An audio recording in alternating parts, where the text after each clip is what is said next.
तो आज फिर से प्रोग्राम लेकर हाजिर हो चुकी हूँ मैं, जिसका नाम है शक्ति। और आज शक्ति प्रोग्राम के तहत एक नई कहानी आप सभी के सामने।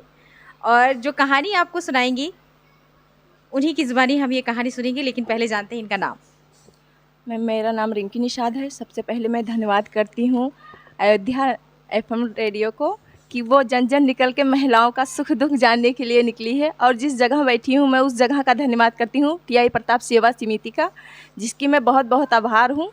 और यहाँ से मुझे अपने परिवार चलाने का बहुत ही ज्ञान मिला है और यहाँ से जो कुछ भी मिल रहा है उससे मेरा फैमिली चल रहा है। तो इसका मैं बहुत बहुत धन्यवाद करती हूँ। क्या हुई आपकी कहानी? मैं मेरी स्ट्रगल क्या रहा है? मेरा बचपन से ये रहा है कि मैं 13 साल की उम्र में 5वीं पास की सन 2002 में मैम। और 5वीं पास करने के बाद ठीक 1.5 साल बाद 15 साल की उम्र में मेरे मम्मी पापा ने मेरी शादी कर दी। 15 साल की उम्र में मेरी शादी हुई। अभी मेरा शादी हुए 21वां साल चल रहा है। मेरे 4 बच्चे हैं। बड़ी बेटी 18 साल की है, एक 15 साल की है और एक 13 साल की है। छोटा बेटा 7 साल का है। हमें चारों को लेकर अपने बच्चों को, मेरे पति से जो मेरी शादी हुई बिना देखे ही ऐसे परदेश रहते थे, मम्मी पापा ने दूसरों के कहने से शादी कर दिया। क्योंकि वहाँ पे भी मेरी 8 बुआ और हम 5 बहनें 13 लोग थे, तो पापा ने 2-2 लोगों का शादी किया। इस हिसाब से उन्होंने लड़का सही नहीं चुना, जो जैसा बताया वहाँ शादी कर दिया। और हम जैसे 5वीं पास किया 1.5 साल बाद शादी हो गया। 15 साल चल रहा था, पूरा भी नहीं हुआ था। उसके बाद जब हम यहाँ आए फिर 1-2 साल बीता तो पति का व्यवहार देखा, बहुत ज़्यादा शराब वगैरह पी रहे थे। फिर भी हमने संघर्ष किया। 2.5 साल बाद मेरी बड़ी बेटी हुई। उसके बाद जब इनका देखा व्यवहार, हमने ठीक से ना कमाना, परदेश चले जाना, 3 महीने बाद आना, तब तक मैं मायके में रहती थी बच्चे को लेकर, खाली भी रहती थी तब भी वो परदेश में बच्चे जो भी कमाते खुद खाते। महीने में 1,000 लगा देते थे मेरे लिए। नई नई शादी जब हुई, फिर जब हम घर लौट के आए तो मेरा वैसे कच्चा मकान था, वैसे छप्पर का मकान था।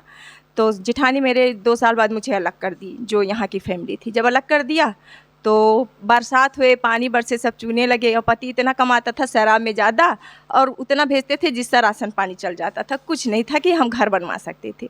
फिर जो भी जेवर पानी मेरी सास ने मुझे छोटा मोटा दिया, मेरे पापा ने मुझे मतलब मेरे हस्बैंड को दिया, चैन वगैरह सब कुछ मैंने सब इकट्ठा करके बेच के और उस छप्पर को हटा के मैंने वहाँ लिंटर करवा दिया। उसके बाद जब मेरे पास एक कमरा रहने को हो गया, थोड़ा मुझे अच्छा लगा, तसल्ली मिली।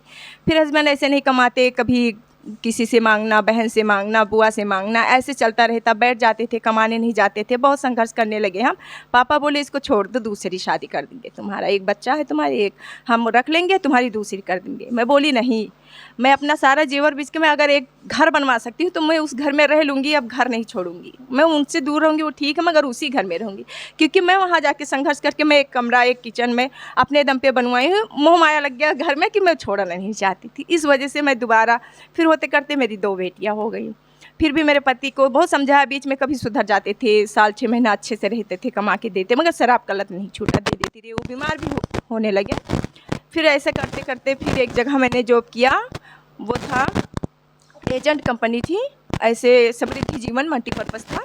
उसमें हमने एजेंट का काम किया। वो बैंक 3 साल में भाग गई। लोगों का जो भी पैसा हमने जमा किया वो लोग मुझसे मांगने लगे। फिर मैं परेशान रहने लगी। और मेरी पढ़ाई वहाँ 5वीं तक ही थी, लेकिन ऐसे संघर्ष करते करते सबसे ज़्यादा दुख और तकलीफ़ सहते सहते लोगों का देखते देखते बोलना आ गया, समझ आ गई। फिर मैंने ऐसे पार्लर में जाके खुद से हस्बैंड से लड़ झगड़ के पार्लर सीखा। पार्लर में काम किया, वहाँ से कुछ पैसे लाए, कुछ लोगों का कर्जा दिया, जो एजेंट भाग गया बैंक लेके उसका भी चुकता किया, बच्चों को देखा। ऐसा नहीं कि बीच बीच में हस्बैंड भी कमाने लगते थे, सुधर जाते थे तो कमाने, नहीं तो फिर बीच में छोड़ देते थे। जैसे खाओ, जैसे मर्जी। मम्मी के यहाँ 6 महीना रहना, ससुराल में 6 महीना रहना, ऐसा गुजरता था मेरा। फिर होते करते मैंने ठान लिया कि अब मुझे ही कुछ करना है, नहीं तो ये घर गृहस्थी नहीं चला पाएंगे और मैं कर्जा लेके कब तक खाऊंगी, कब तक क्या करूंगी। जो मेरी 8 बुआ थी, 1000 2,000 कभी दे देती थी, नहीं मांगती थी, भतीजी है मेरी और मजबूर है, लेकिन कब तक हम किससे लेके घर चलाते। तो होते करते अभी ये 2 साल पहले, अभी मेरा 18 साल शादी का बीत गया था, तो 2 साल पहले मेरी एक फ्रेंड थी जो यहाँ टीआई प्रताप सेवा समिति में मीटिंग वूटिंग में आती थी, पीयर थी। तो यहाँ से जो उसको संस्था से जो भी कुछ मिलता था, नॉलेज सब कुछ था, और उसको काम करने का यहाँ पीयर पे FSW पे जो परेशान महिला होती थी और ऐसे मेरा हालात देखने जाती थी और समझती थी कि ये शायद परेशान है तो कुछ भी कर सकती है, ये सोच के वो मुझे प्रताप सेवा समिति में जब लाई और समझाई, जोड़ने के लिए कहा कि तुमको यहाँ से 3,500 रुपये तनख्वाह मिलेगी, इससे तुम्हारा राशन पानी आ जाएगा, तुम जुड़ जाओ, यही काम करो। फिर यहाँ पे जो हमारे सर थे उन्होंने मुझे मोटिवेट किया और जब बताया, यहाँ की जानकारी दी, तो अजीब सा तो फील हुआ। लेकिन जो भी कहे, बीमारियों से बचाते हुए बहुत सारी बातें बताई, तुम कुछ भी कर सकती हो, यहाँ से आज़ाद हो हमारे यहाँ से। और उसके बाद अपने आप को स्वस्थ रखना, हर एक जानकारी देना, यहाँ से बहुत सारी सुविधाएं मिलती हैं हमारे प्रताप सेवा समिति से। अस्पताल से ज्वाइन हमारा ये संस्था है जो हर एक जांच कराओ, सुरक्षित रहो, मतलब जो जानकारी है कुछ हम गोपनीय भी रखते हैं, नहीं बता सकते हैं। उसके बाद हमें काम समझ में आ गया, क्योंकि हम ज़िंदगी में बहुत संघर्ष कर चुके थे। हम कहे करेंगे, आगे देखा जाएगा। फिर उस काम के लिए कह दिया। हस्बैंड तो बोले, वो बैठे रहते थे, उनको कुछ नहीं, बस उस समय तो हाँ बोल दिए, ठीक है। जब हम काम करने लगे, आते जाते थोड़ा अच्छे से रहने लगे, वहाँ से निकल के जब आए, हमको जीने का जैसे मकसद मिल गया। नहीं, कभी कभी ऐसा होता था हम खुद खुशी कर ले जाए, खा ले मर जाए, अब जीने का इच्छा नहीं होता था। क्योंकि 4 बच्चे जब मुझसे सब चीज़ मांगते थे और मेरा हस्बैंड बोलता था मेरे पास नहीं है, मैं कुछ नहीं करूँगा, कुछ नहीं दूँगा, तब मुझे लगता था मैं मर जाऊँ ना, देखूँगी तसल्ली रहेगा। ये सब तकलीफ़ें बहुत सही हैं। उसके बाद जब यहाँ आ गए तो मुझे लगा हाँ कुछ कर सकते हैं। नॉलेज इतना था कि जब हम अस्पताल जाते थे, FHW महिलाओं से मिले, बात की, प्रताप सेवा समिति की तरफ से उन लोगों को जागरूक करते, यहाँ पे अपने आप को भी सुरक्षित रखने का हर तरीका मिला। नहीं तो अभी कोई एक्स्ट्रा पार्टनर हो, कभी मजबूरी में किसी से मिल लिया, हमने ऐसे मिल लिया, लेकिन तो जब यहाँ जुड़े तो यहाँ से सुरक्षित रहने का तरीका जो मिला वो हमें बहुत अच्छा लगा। उसके बाद जब भी हम कुछ भी करते, सुरक्षित होकर रहते हैं, करते हैं और लोगों को मोटिवेट फील भी करते हैं। अपने साथ साथ इस संस्था के दौरान काफ़ी लोगों को हम बीमारियों से बचाते हैं, ये सब मुझे अच्छा लगता है।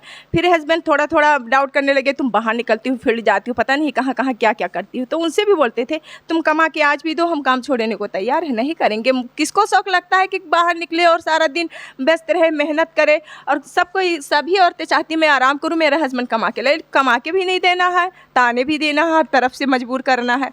लेकिन उसके बाद धीरे धीरे हमारी संस्था हमको प्रमोशन की, इस समय हम FHW की पेयर थे, उसके बाद इस पास पे आए हैं। मैडम का बहुत बहुत धन्यवाद है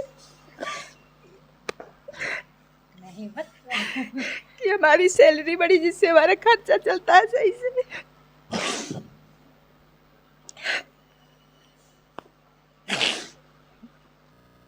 तरीके से उसके बाद इस समय हमारी सैलरी 12,000 हुई है और हम घर गृहस्थी अच्छे से चला सकते हैं।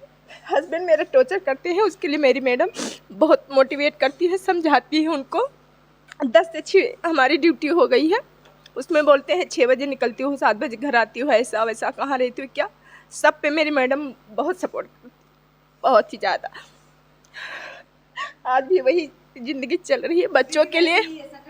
जी जी, संघर्ष अभी भी है, बच्चों का भरण पोषण के लिए हम ये काम कर रहे हैं मैम, जिसमें हमारी मैडम बहुत साथ देती है। मैं अपनी PM मैडम रिंकू सिंह का बहुत बहुत धन्यवाद करती हूँ।